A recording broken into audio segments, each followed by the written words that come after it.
વડિયાના વાવડમાં આપનું હાર્દિક સ્વાગત છે। યુવરાજસિંહ જાડેજાએ ફરી શંકાસ્પદ નકલી દૂધના ટેન્કરનો પર્દાફાશ કર્યો છે।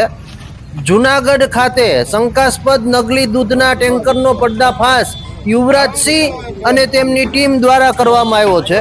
જાણવા મળતી વિગતો મુજબ વિસાવદરના લેરિયા ખાતેથી એક શંકાસ્પદ દૂધનું ટેન્કર ભરાય અને જૂનાગઢ ગિરનારમાં જતું હતું।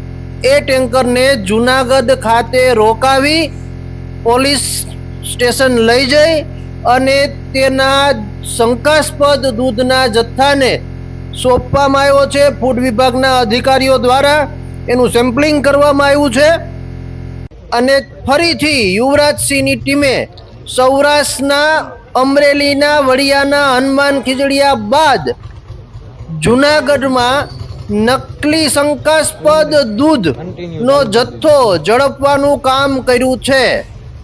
ચાલો જાણીએ યુવરાજસિંહ શું કહી રહ્યા છે આ બાબતે અને તેમની ટીમ શું કહી રહી છે આ બાબતે। મારું નામ યુવરાજસિંહ જાડેજા છે।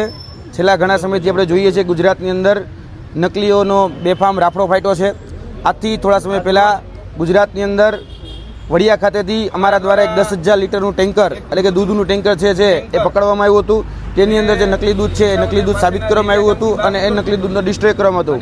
અને આ જ પ્રકારે અમને આજથી થોડા દિવસ પહેલાં એક બાતમી મળી હતી અને એ બાતમી એવી હતી કે લેરિયાથી જે દૂધ નીકળે છે એ દૂધ ક્યાંક ને ક્યાંક શંકાસ્પદ છે, કેમિકલયુક્ત છે, મિશ્રણયુક્ત છે અને આ જે દૂધ છે કહી શકાય કે જે સહકારી ડેરી છે જેટલું દૂધ ભેગી નથી કરતી એનાથી 4 ગણું કે 5 ગણું દૂધ એ આ ટેન્કરની અંદર ભેગું કરવામાં આવે છે અને એ ટેન્કરના માધ્યમથી આ દૂધ જે છે એ લેરિયાથી બિલખાથી ખડિયાથી જુનાગઢ આવે અને જુનાગઢમાં જે સોરઠ ડેરી છે એટલે કે ગિરનાર સોરઠ ડેરી છે ત્યાં ઠલવવામાં આવે છે। અને આ જે દૂધ જે જગ્યાથી ભરાય છે એના માલિક દેવાભાઈ ભરવાડ છે અને આ જે દૂધ જે છે એ અમને આજે શંકાસ્પદ લાગતા અમે જે કાળવા ચોકની બાજુમાં જે સરકારી લાઇબ્રેરી આવી છે ત્યાં આ ટેન્કરને અમે રોક્યું છે અને આ ટેન્કરને રોકી અને જે મુદ્દામાલ છે જે 112ને કોલ કરી અહીંના પીઆઈને જાણ કરી એફએસએસઆઈના અધિકારીને જાણ કરી અને હાલ આ મુદ્દામાલ છે એ જૂનાગઢના સી ડિવિઝન ખાતે જપ્ત કરવામાં આવેલો છે અને હાલ અમે એફએસએસઆઈના અધિકારીને બોલાવી અને આની તપાસ કરીશું। નમસ્કાર, જય હિન્દ, જય ભારત। હું છું યુવરાજસિંહ જાડેજા। મારી સાથે છે જીતુભાઈ ઉપાધ્યાય, રાજુભાઈ બોરકતરિયા, શુભમભાઈ, ધાર્મિકભાઈ, પિન્ટુભાઈ, જીતુભાઈ કલાલ, બધા જ લોકો આજે જે કહી શકાય કે માનવોના આરોગ્ય સાથે જે ચેડા કરતું એક દૂધ અમને જે શંકાસ્પદ લાગી રહ્યું હતું તે વિસાવદરના લેરિયા ખાતેથી જે નીકળી અને જૂનાગઢની ગિરનાર સુધી જેને ઠલાવવામાં આવતું હતું। છેલ્લા 15 દિવસથી અમારી પાસે બાતમી હતી। અમે અલગ અલગ જગ્યાએ રેકી કરી, જેટલી પણ જગ્યાએ અમારી પાસે ઇનપુટ હતા એ બધા ઇનપુટ અમે ક્રોસ વેરીફાઈ કર્યા। જે જગ્યાથી માલ સામાન લેવામાં આવતો હતો એ માલ સામાન જ્યાંથી લેવામાં આવતો હતો ત્યાંથી ક્રોસ વેરીફાઈ કર્યું અને ત્યારબાદ અમે આ જે દૂધનું ટેન્કર છે એ જૂનાગઢના એન્ટ્રી પોઈન્ટ ઉપર કાળવા ચોક પાસે જ્યાં સરકારી લાઇબ્રેરી આવી છે ત્યાં એને રોક્યું હતું અને ત્યારબાદ પોલીસને ફોન કરી 112ને કોલ કરી અને આ જે જથ્થો છે જે 8966 નંબરનો જથ્થો એ અમે જપ્ત કરાવ્યો હતો અને આ જથ્થો અત્યારે જૂનાગઢના સી ડિવિઝન પાસે છે।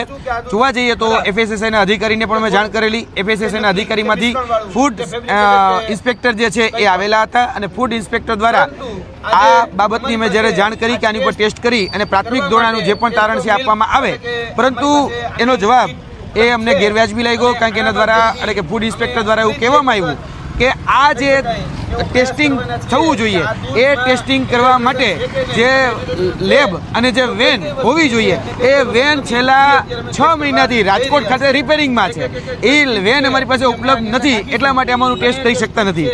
ત્યારબાદ અમારા દ્વારા એવું પણ કહેવામાં આવ્યું કે ભાઈ તમે બીજી કોઈ પ્રાઇવેટ જગ્યાએ જે રીતે ભૂતકાળમાં અમે 6001 નંબરનું ટેન્કર જે હનુમાન ખીજડીયાથી નીકળી અને અરવલ્લી બાયડ સુધી અલગ અલગ જગ્યાએ જતું હતું તો એની પણ બાતમી આપેલી ત્યારે પણ એ અલગ કહી શકાય કે અહીંયાની જે સહકારી સંસ્થા છે અહીંયા ચેક કરવામાં આવ્યું હતું, અહીંયા જીસી મારી અને એડલ્ટ્રેશન કહ્યું અને કેટલા માત્રામાં જે ચેક કરવામાં આવ્યું તો તે રીતે ચેક કરવામાં આવે, પરંતુ એમાં પણ અમને જવાબ મળ્યો કે અમે ચેક ન કરાવી શકીએ। એફએસએસઆઈનો જે લો છે એવું કહે છે કે વિધિન 14 ડેઝ આની અંદર ચેક થઈ જવું જોઈએ અને પ્રાથમિક જે છે પ્રાથમિક રિપોર્ટ એ વિધિન 2 ડેઝની અંદર આવી જવો જોઈએ જેથી કરીને આ મુદ્દામાલ રાખવો કે ન રાખવો એ નક્કી થઈ શકે। પરંતુ એફએસએસઆઈના અધિકારી એ ચૂંટણી કાર્યક્રમમાં વ્યસ્ત છે। ઉચ્ચ અધિકારીઓ જે રાણા સાહેબ છે, જૂનાગઢના એફએસએસઆઈના ઉચ્ચ અધિકારીઓ છે એ અધિકારીઓ પણ એવું કહેવામાં આવી રહ્યું કે હવે અમને ચૂંટણીની કામગીરી સોંપી દીધી છે એટલે અમે આ કામગીરી નહીં કરી શકીએ. મારે આ માધ્યમથી જૂનાગઢની જનતાને કહેવાનું કે હે જૂનાગઢની જનતા, તમે જે દૂધ પી રહ્યા છો એ દૂધ ક્યાંક તમારા બાળક કે તમારા વૃદ્ધ જે માતા પિતા છે એને કેન્સર તો નથી કરી રહ્યું ને, એની કિડની ફેલ તો નથી કરી રહી ને, એના ઓર્ગન ફેલ છે એ તો નથી કરી રહ્યા ને? કારણ કે સૌથી વધારે આખા ભારત દેશની અંદર કેન્સરના સૌથી વધુ કેસ જો કોઈ જગ્યાથી આવતા હોય તો એ ગુજરાત છે. અને ગુજરાતમાં તમે જોયું હશે કે સૌથી વધારે ઓર્ગન ફેલિયરના કેસ પણ એ ગુજરાતમાંથી બહાર આવે છે. કેમ? કારણ કે આપણે જે પદાર્થો ખાઈ રહ્યા છીએ, પી રહ્યા છીએ, એ પદાર્થની અંદર જે વસ્તુઓ ઉમેરવામાં આવે છે એ વસ્તુઓ આપણા જીવના જોખમે આપણે ક્યાંક ને ક્યાંક ગ્રહણ કરી રહ્યા છીએ અને જીવનું જોખમ એ પેદા કરતું હોય છે.